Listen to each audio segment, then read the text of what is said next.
Hi friends, நான் மாலினி. இன்னைக்கு ரொம்பவே டேஸ்டி அண்ட் ஈஸியான ஹெல்த்தியான பச்சை பயிறு முருங்கைக்கீரை கூட்டு ரெசிபி தான் பார்க்க போறேங்க. முளை கட்டின பச்சை பயிரில் முருங்கைக்கீரை சேர்த்து இந்த மாதிரி கூட்டு செஞ்சு பாருங்க. செம்ம ஹெல்த்தியா செம்ம டேஸ்டா இருக்குங்க.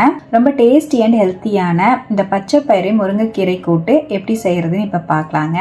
கூட்டு செய்யறதுக்கு நான் இன்னைக்கு 150 கிராம் அளவுக்கு பச்சை பயிரை 8 மணி நேரம் ஊற வச்சு ஒரு நாள் முழுக்க அப்படியே வச்சிருந்தாங்க. நல்ல முளை விட்டு வந்திருக்கு பாருங்க. இந்த மாதிரி முளை விட்டு நம்ம பச்சை பயிரை கடைஞ்சு சாப்பிடும் போது ரொம்பவே ஹெல்த்தியாவும் டேஸ்டாவும் இருக்கும். முளை விட்ட பச்சை பயிரை குக்கருக்கு மாத்திக்கலாங்க. 2 கப் அளவு தண்ணி சேர்த்துக்கலாம்.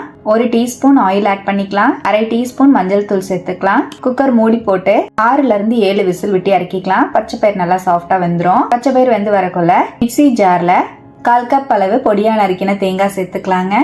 அரை டீஸ்பூன் ஜீரகம், அரை டீஸ்பூன் குருமிளகு சேர்த்துக்கலாம். தேவையான அளவு தண்ணி சேர்த்து நல்லா நைஸா அரைச்சுக்கலாம். தேங்காய் பேஸ்ட் ரெடி ஆயிடுச்சுங்க.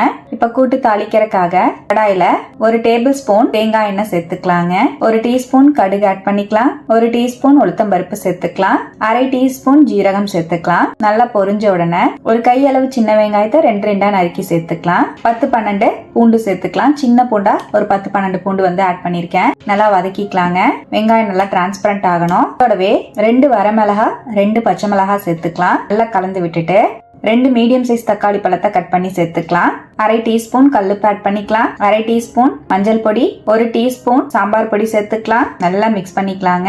இப்ப நல்லா கலந்து விட்டுட்டு அரை டீஸ்பூன் பெருங்காய பொடி சேர்த்துக்கலாம். நல்லா கலந்து விட்டுறலாம். தக்காளி நல்லா சாஃப்ட் ஆகுற அளவுக்கு வதக்கிக்கலாங்க. இப்ப பாருங்க, தக்காளி எல்லாம் நல்லா சாஃப்ட் ஆயிடுச்சு. நல்லா வதங்கி வந்துருச்சு. இதோடவே 2 கை அளவு முருங்கைக்கீரை சேர்த்துக்கலாங்க.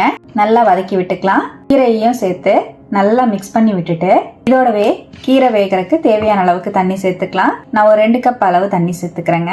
நல்லா மிக்ஸ் பண்ணிட்டு ஒரு 5 நிமிஷம் அப்படியே மூடி வச்சிடலாங்க. கீரை வெந்து வரட்டும். கீரை வெந்து வரக்குள்ள நம்ம பச்சை பயிரும் பாருங்க நல்லா வெந்து வந்துருச்சு. குக்கர் ஓபன் பண்ணிக்கலாம். நல்லா கலந்து விட்டுட்டு பச்சை பயிர் நல்லா சாஃப்டா வெந்திருக்கு. மத்து வச்சு லைட்டா கடைஞ்சு விட்டுக்கலாங்க. பாருங்க, மத்து வச்சு நான் கடைஞ்சிட்டேன். ரொம்ப நைஸாவும் கடையாம ரொம்ப வந்து பச்சை பயிர் தெரியற மாதிரியும் இல்லாம இந்த மாதிரி கடைஞ்சு எடுத்துக்கோங்க. இப்ப நம்ம கீரையும் பாத்தீங்கன்னா ஒரு 3/4 வேக்காடு நல்லா வெந்துருச்சு. நல்லா கலந்து விட்டுக்கலாம். தண்ணி எல்லாம் பாருங்க பாதியா சுண்டிருச்சு. இப்ப இதோடவே நம்ம வேக வச்சு மசிச்சிருக்க பச்சை பயிர் சேர்த்துக்கலாம். நம்ம அரைச்சு வச்சிருக்க தேங்காய் பேஸ்ட் ஆட் பண்ணிக்கலாம்.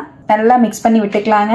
நல்லா கலந்து விட்டுட்டு தேவைப்பட்டா எக்ஸ்ட்ராவா தண்ணி சேர்த்துக்கோங்க. இப்போ மீடியம் ஃப்ளேம்லயே ஒரு 7ல இருந்து 8 நிமிஷம் அப்படியே இருக்கட்டும். உப்பு செக் பண்ணிட்டு ஆட் பண்ணிக்கோங்க. இடையில நல்லா கலந்து விட்டுக்கலாம். பாருங்க, மீடியம் ஃப்ளேம்லயே வச்சிருந்தேன். நம்மளோட சூப்பர் டேஸ்டியான பச்சை பயிறு முருங்கைக்கீரை கூட்டு சூப்பரா ரெடி ஆயிடுச்சுங்க. நல்லா கலந்து விட்டுக்கலாம். கீரை நல்லா வெந்திருக்கான்னு மட்டும் செக் பண்ணிக்கோங்க. அவ்வளவுதான். இப்ப ஸ்டவ்ல இருந்து இறக்கிக்கலாம். நல்லா சுட சுட சாதம் போட்டு நம்ம பச்சை பயிறு முருங்கைக்கீரை கூட்டு வந்து சூடா போட்டு நெய் விட்டு சாப்பிட்டீங்கன்னா செம்ம அல்டிமேட்டான டேஸ்ட்ல இருக்குங்க. ரொம்பவே ஹெல்த்தியான ரெசிபி. முருங்கைக்கீரையும் உடம்புக்கு ரொம்ப நல்லது. பச்சை பயிரும் ரொம்ப ரொம்ப நல்லது. கண்டிப்பா இதே போல முருங்கைக்கீரை பச்சை பயிரை கூட்ட நீங்களும் இது போல ட்ரை பண்ணி பாருங்க. ட்ரை பண்ணி பார்த்துட்டு எப்படி வந்ததுன்னு கமெண்ட்ல மறக்காம என் கூட ஷேர் பண்ணுங்க. நம்ம சேனலை இப்பதான் ஃபர்ஸ்ட் டைம் பாக்குறீங்கன்னா சப்ஸ்கிரைப் பண்ணி பக்கத்துல இருக்கிற பெல் ஐக்கானை பிரஸ் பண்ணி வச்சுக்கோங்க.